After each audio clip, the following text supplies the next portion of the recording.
عزیز ساتھی، کورونا کی وجہ سے جہاں ملک کی معیشت کو نقصان ہوا ہے، وہاں پر ہمارے ملک کی تعلیم میں بھی بگاڑ پیدا ہو چکا ہے۔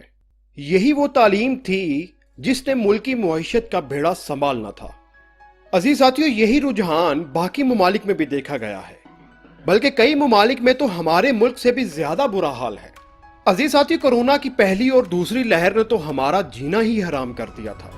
اب جا کر کہیں تیسری اور چوتھی لہر، بلکہ اب آنے والی پانچویں لہر میں ہم نے کورونا کے ساتھ جینا سیکھ لیا ہے۔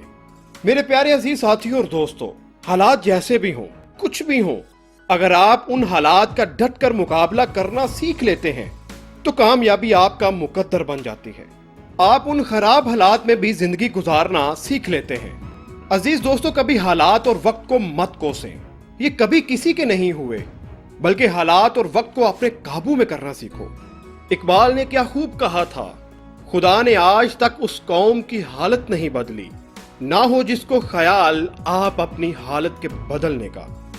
عزیز ساتھیوں، ہمارے ملک کو بنے ہوئے آج 74 سال ہو چکے ہیں۔ بڑی مشکل سے ایک اچھی منزل تک پہنچے ہی تھے کہ کورونا جیسی مضر بیماری کا سامنا کرنا پڑا، اور نہ جانے ہمیں اس سے بھی زیادہ خطرناک بیماریوں کا سامنا کرنا پڑے۔